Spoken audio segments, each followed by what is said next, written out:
ఈ లెసన్ లో మనం ప్రెజెంటేషన్ లో ఆడియో లేదా వీడియోను ఏ విధంగా ఇన్సర్ట్ చేయవచ్చో తెలుసుకుందాం. ముందుగా ఆడియో గురించి తెలుసుకుందాం. పవర్ పాయింట్ లో MP3 మరియు వేవ్ ఫైల్స్ ను ఇన్సర్ట్ చేసుకునే వీలుంది. మనం కంప్యూటర్ హార్డ్ డిస్క్ లో స్టోర్ చేయబడిన ఆడియో ఫైల్ ను గనక ఇన్సర్ట్ చేయదలిచినప్పుడు ఇన్సర్ట్ మెన్యూలోని సౌండ్ ఫ్రమ్ ఫైల్ ఆప్షన్ పై క్లిక్ చేయాలి. ఇప్పుడు మనం ఇన్సర్ట్ చేయదలిచిన ఆడియో ఫైల్ ను సెలెక్ట్ చేసి ఓకే పై క్లిక్ చేయాలి. ఈ విధంగా చేసినప్పుడు ఎస్ ఆర్ నో అనే రెండు ఆప్షన్స్ తో ఒక మెసేజ్ బాక్స్ డిస్ప్లే అవుతుంది. ఇందులో ఎస్ కనుక క్లిక్ చేసినట్లయితే ప్రెజెంటేషన్ లోని సౌండ్ ఆటోమేటిక్ గా ప్లే అవుతుంది. నోను గనుక క్లిక్ చేసినట్లయితే ప్రెజెంటేషన్ లో ఆ స్లైడ్ ఓపెన్ అయినప్పుడు మౌస్ తో క్లిక్ చేసినప్పుడు మాత్రమే సౌండ్ ప్లే అవుతుంది. ప్రెజెంటేషన్ లో మనం ఇన్సర్ట్ చేసిన ఫైల్ స్లైడ్ పై ఒక చిన్న స్పీకర్ సింబల్ లో కనపడుతుంది. దానిపై రైట్ క్లిక్ చేసి ఎడిట్ సౌండ్ ఆబ్జెక్ట్ ను సెలెక్ట్ చేయాలి. ఇందులో సౌండ్ ఆప్షన్స్ మనకు డిస్ప్లే అవుతాయి. సౌండ్ ఆప్షన్స్ లో లూప్ అంటిల్ స్టాప్డ్ ఆప్షన్ ను సెలెక్ట్ చేయడం ద్వారా మనం ఆపేటంత వరకు సౌండ్ లూప్ అవుతూనే ఉంటుంది. అదేవిధంగా సీడీలో ఉన్న ఆడియో ట్రాక్ ను ప్రెజెంటేషన్ లో ఇన్సర్ట్ చేయడానికి ఇన్సర్ట్ మెన్యూలోని మూవీస్ అండ్ సౌండ్స్ ఆప్షన్ లో గల play CD audio track option ను సెలెక్ట్ చేయాలి.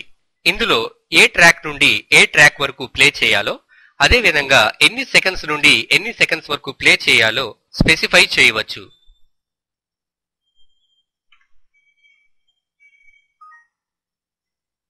ఒకవేళ మనమే ఏదైనా ఒక కొత్త సౌండ్ ను రికార్డ్ చేసి ప్రెజెంటేషన్ లో ఉంచాలనుకుంటే ఇన్సర్ట్ మెన్యూలోని మూవీస్ అండ్ సౌండ్స్ ఆప్షన్ లో గల రికార్డ్ సౌండ్ బటన్ ను క్లిక్ చేయాలి.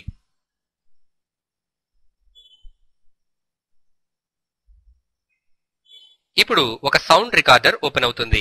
ఇందులో నేమ్ అని ఉన్న చోట సౌండ్ పేరును టైప్ చేయాలి. ఈ విధంగా చేసిన తర్వాత క్రింది ఇవ్వబడిన బటన్స్ లో రెడ్ కలర్ సర్కిల్ ఉన్న రికార్డ్ బటన్ ను ప్రెస్ చేయాలి. ఈ బటన్ ను ప్రెస్ చేసిన తరువాత మైక్ ఉపయోగించి సౌండ్ ను రికార్డ్ చేయవచ్చు. రికార్డింగ్ ను ఆపడానికి బ్లూ కలర్ రెక్టాంగిల్ ఉన్న బటన్ ను క్లిక్ చేయాలి. రికార్డ్ చేయబడిన సౌండ్ ను ప్లే చేయడానికి ప్లే బటన్ పై క్లిక్ చేయాలి.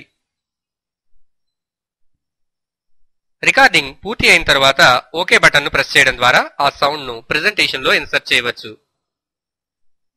అదేవిధంగా ఒక మూవీ క్లిప్ ను ఇన్సర్ట్ చేయడానికి ఇన్సర్ట్ మెన్యూలోని మూవీస్ అండ్ సౌండ్స్ ఆప్షన్ లోని మూవీ ఫ్రమ్ ఫైల్ లేదా మూవీ ఫ్రమ్ క్లిప్ ఆర్గనైజర్ ను క్లిక్ చేయాలి. మూవీ ఫ్రమ్ ఫైల్ ఆర్గనైజర్ ను క్లిక్ చేయడం ద్వారా గ్యాలరీలో ఉన్న మూవీ క్లిప్స్ ను మనం ఇన్సర్ట్ చేయగలుగుతాము.